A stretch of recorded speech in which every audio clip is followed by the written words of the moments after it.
Hey guys, this is not my typical content. I have decided to put it on pause for today.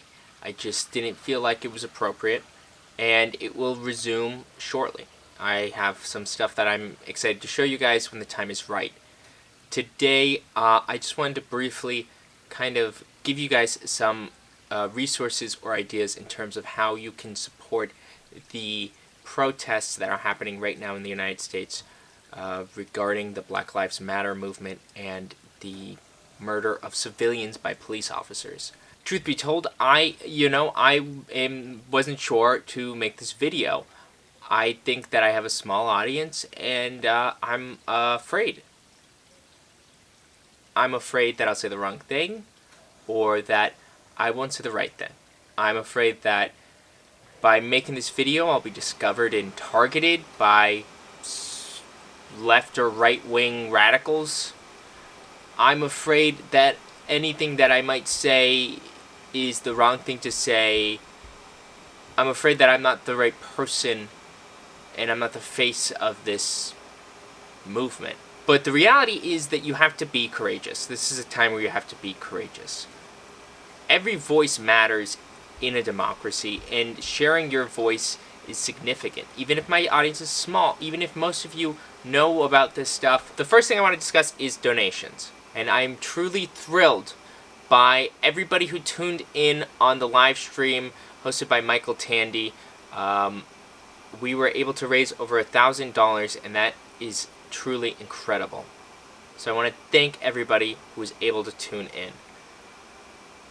So in terms of who you can give your money to, right now, some of the popular groups like the Minnesota Freedom Fund and the Brooklyn Bail Fund are currently asking donors to look elsewhere since they've received so much donations. One thing that you can do is try to find organizations that are specific to your state or your area. That is as simple as Googling something like Bail Fund My State or Justice Reform My State. These types of keywords can bring you to specific organizations that are smaller, more effective. They more effectively use those donations. You can still donate to larger organizations like the Bail Fund. They have more capacity to utilize your donations, or possibly the Communities Against Police Brutality Fund. And all the links will be in the description below. I also recommend Campaign Zero. It's an organization that specifically works on policy and legislation, and I have utilized their site in terms of understanding what kind of changes should we advocate for during this protest. My second recommendation is to physically protest. If you can, if you have the means, if you have the ability, by protesting, you're exercising your right and kind of your duty. It's what America was built on. You need to exercise extreme caution. You have to wear a mask. Try to create as much distance between you and other people as possible. There is a global pandemic that is still ravaging this country. Now, there will never be the right time, quote-unquote, for justice. We still have to act, but you need to exercise extreme caution. Bring plenty of water for yourself. And if you can't protest at night, there are organizations or groups that are forming right now to help clean up. In a similar way, if you, say, go on Facebook and look for communities, groups in your area that are organizing cleanup projects or like cleaning up after the protest, that is also an excellent way to support the community and support what is happening right now. We need to continue to show respect and honor the places that we live, and by doing so, we are disarming the enemies of this movement. Last on the list is kind of legislation, I describe it. And the first thing I deeply encourage you guys to do is register to vote right now. Literally, go and Google how to register to vote my state. The application will almost certainly be online. If it's not, you can call your town clerk town hall, any other municipality that's specific to your town, and inquire about how to register. I strongly encourage everyone to do so. At some point, these protests will end. We must do everything we can to make change.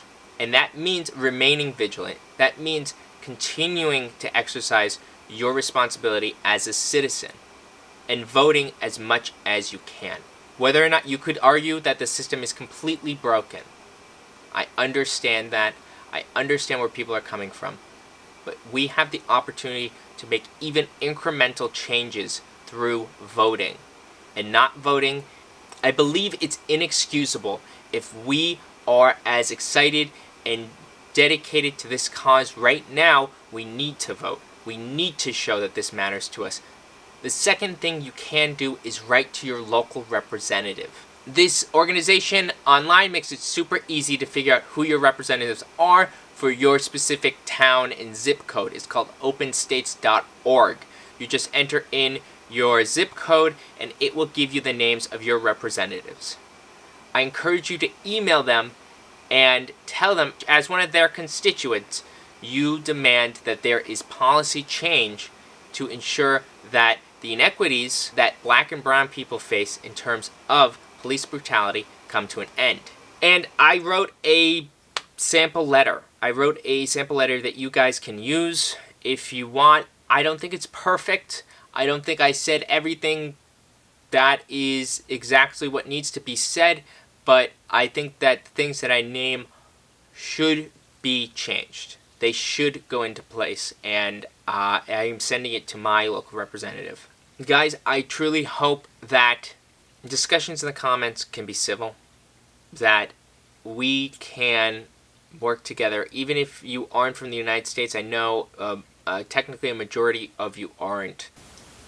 While I don't like changing the content, or changing the format, or making a video like this that is, not to entertain or inspire you, it's important that we speak up.